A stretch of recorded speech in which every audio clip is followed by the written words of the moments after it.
राधे कृष्ण भक्तजनों, आप सभी को मोक्षदा एकादशी की हार्दिक शुभकामनाएं। मोक्षदा एकादशी का व्रत इस साल मार्गशीर्ष मास के शुक्ल पक्ष की एकादशी को रखा जा रहा है। एकादशी व्रत रखना हो या ना रखना हो, इस दिन मोक्षदा एकादशी व्रत कथा को अवश्य सुनना या पढ़ना चाहिए। साल में एक बार मोक्षदा एकादशी का व्रत रखा जाता है। यह व्रत भगवान श्री हरि विष्णु जी को समर्पित होता है। मोक्षदा एकादशी का व्रत 11 दिसंबर को यानी आज रखा जाएगा।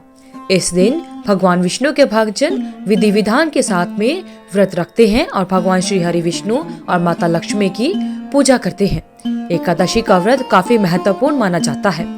मोक्षदा एकादशी का व्रत बिना कथा के पूरा नहीं हो सकता। तो आइए भक्तजनों, सुनते हैं मोक्षदा एकादशी की व्रत कथा।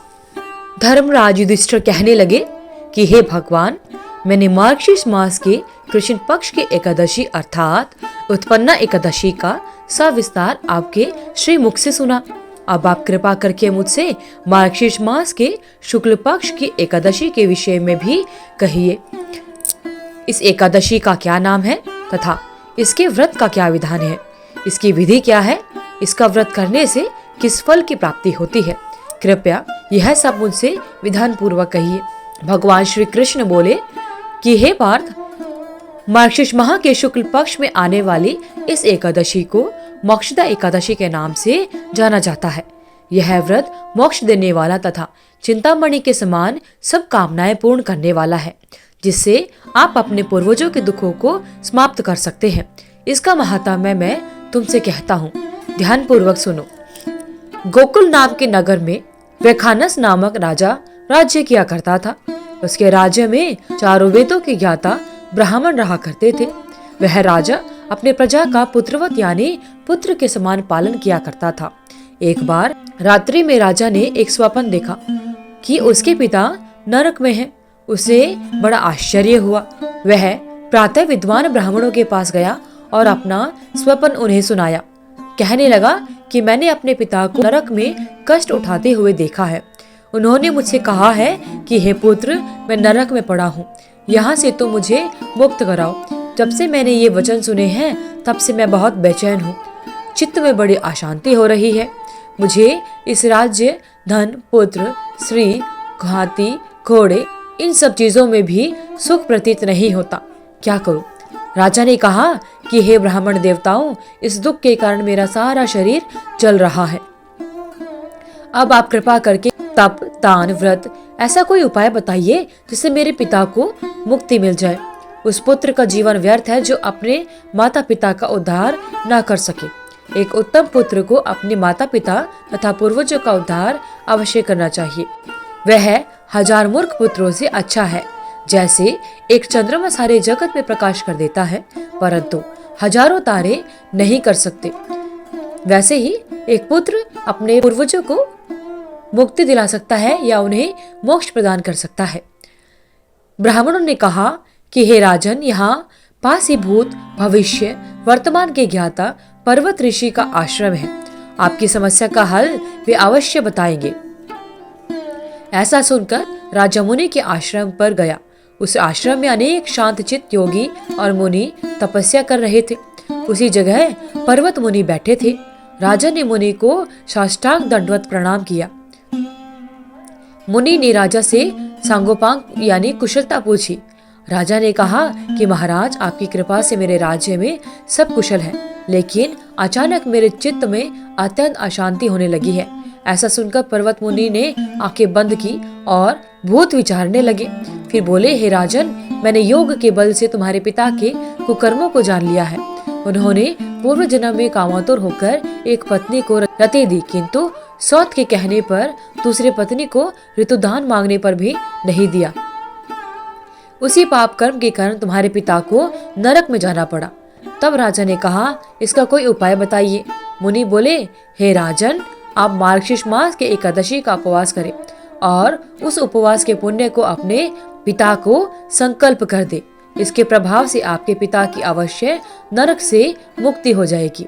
मुनि के ये वचन सुनकर राजा महल में आया और मुनि के कहने के अनुसार अपने परिवार के सहित मोक्षदा एकादशी का व्रत किया। इसके उपवास का पुण्य उसने पिता को अर्पण कर दिया।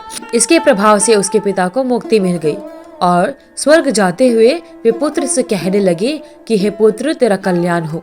यह कहकर स्वर्ग चले गए।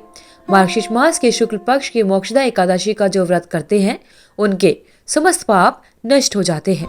इस व्रत से बढ़कर मोक्ष देने वाला और कोई व्रत नहीं हो सकता।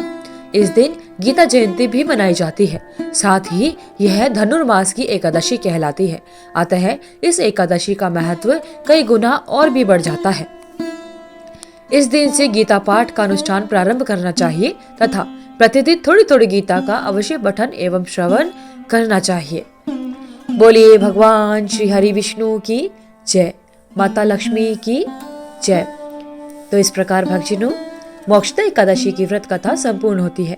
इसके बाद भगवान श्री हरि विष्णु को भोग लगाएं और उनकी आरती अवश्य करें। भगवान श्री हरि विष्णु की और माता लक्ष्मी की आप सभी पर कृपा बनी रहे।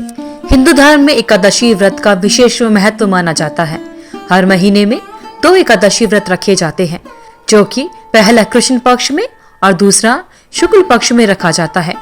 मान्यता है कि एकादशी व्रत करने वालों को पापों से मुक्ति मिल जाती है और वे भक्त अंत में भगवान श्री हरि विष्णु के धाम यानी वैकुंठ धाम को जाते हैं।